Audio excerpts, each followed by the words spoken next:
શહેર હોય કે સવા શહેર, ભલે ને આખા ગામમાં વેર હોય, પણ જેને મારા રામાપીરની મહેર હોય ને તેને લીલા લહેર જ હોય વાલો. જય માતાજી મિત્રો, હું છું મકવાણા આશીષ, તમારું મારી ચેનલમાં સ્વાગત છે. તો ખાંભા તાલુકામાં આવેલા ભાડ ગામ પાસે આવતા વાક્યા ગામમાં આવેલા આપણે રામાપીરના મંદિર વિશે થોડો ટૂંકમાં ઇતિહાસ જાણીશું, જે કાળા ડુંગર પર આવેલો છે. તો તમે આ વિડીયો થોડો ધ્યાનથી જોજો અને વિડીયો મજા આવે તો વિડીયોને લાઈક શેર પણ કરતા રહેજો અને શેર પણ કરતા રહેજો. ચાલો આપણે જાણીએ રામાપીરનો થોડોક ઇતિહાસ અને સાથે સાથે મારા ફળિયાનો પણ થોડોક ઇતિહાસ.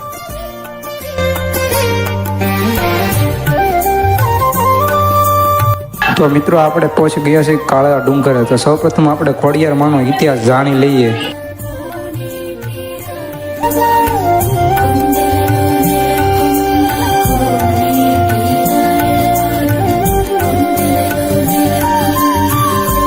તો મિત્રો આ છે ખોડિયારમાંનું મંદિર, જેની સ્થાપના ગોવાળા દ્વારા કરવામાં આવી હતી. જ્યારે આ ગામમાં દુકાળ પડ્યો ત્યારે વરસાદ ન પડતા ગોવાળાએ ખોડિયારમાંની સ્થાપના કરી અને આ મંદિર સ્થાપવામાં આવ્યું. અને હા, જ્યારે પણ આ ગામમાં વરસાદ નથી થતો ત્યારે માતાજીની લાપસી માનીને માતાજીને પ્રસન્ન કરવામાં આવે છે. અને જ્યારે માતાજી પ્રસન્ન થઈને વરસાદ પણ થોડાક દિવસમાં આપે છે અને તળાવો, ચેકડેમો જેવા પાણીથી રેલમસેલ ભરી પણ દે છે. તો મિત્રો આ તો ખોડિયારમાંનો ટૂંકો ઇતિહાસ.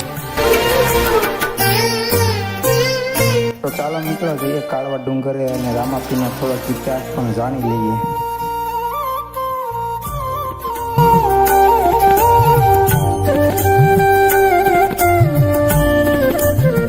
મારી સાથે મારી ફેમિલી પણ છે. અમે બધા કાળવા ડુંગરે રામાપીરના દર્શન કરવા માટે જઈએ છીએ.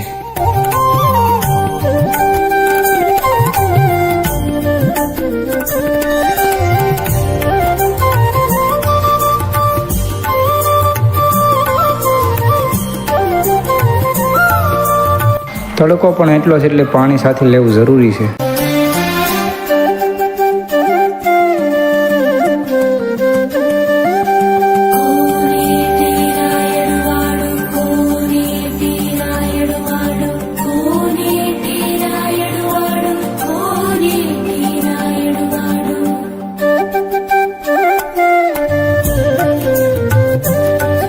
તો મિત્રો ચાલો જણાવો આ મંદિરનો ઇતિહાસ. આ મંદિરનો ઇતિહાસ એ છે કે વલ્લભભાઈ નામના વ્યક્તિ જ્યારે ઘરે પાછા ફરતા હતા ત્યારે તેમની પાછળ ડાકુ લૂંટેરાઓ પડ્યા હતા. ત્યારે કાળવે ડુંગર પર બિરાજમાન રામાપીરની તેમને સ્મરણ કર્યું હતું અને રામાપીર તેની સહાય પણ આવ્યા હતા.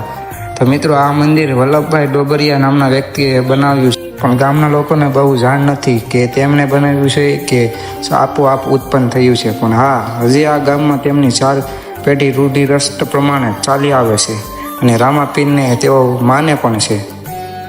તો મિત્રો આ તો વલ્લભભાઈ ડોબરિયાની સહાયે આવેલા રામાપીરનો ઇતિહાસ.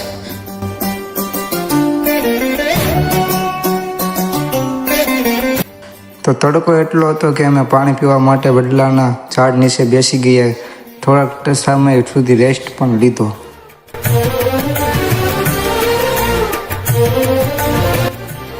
મિત્રો આરામ કરીને અમે જે કાળવા ડુંગર ઉપર આવેલું મેન મંદિર રામાપીરનું છે ત્યાં દર્શન કરવા નીકળી ગયા.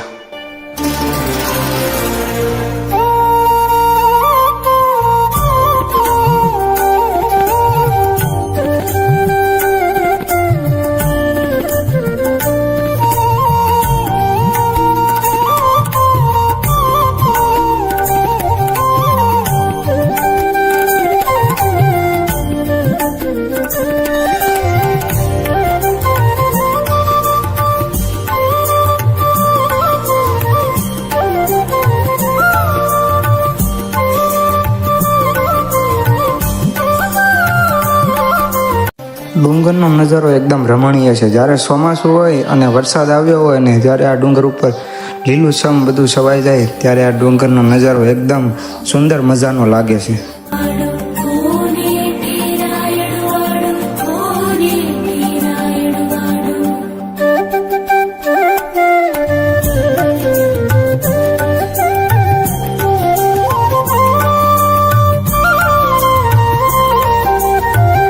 તો આપણે પહોંચી ગયા છે કાળા ડુંગર પર આવેલું રામાપીરનું મુખ્ય મંદિર. ચાલો દર્શન કરીએ રામાપીરના.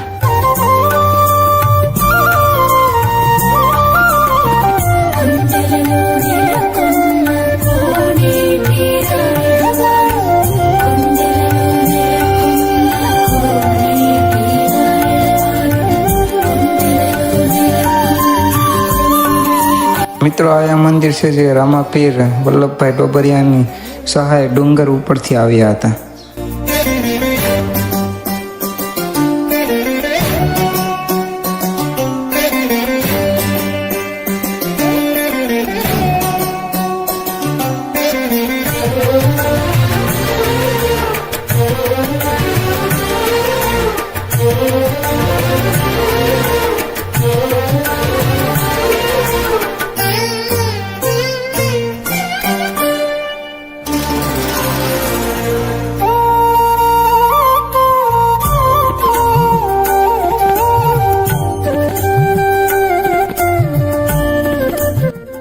મિત્રો કેવો કર્યો રામાપીર અને ખોડિયાર ઇતિહાસ.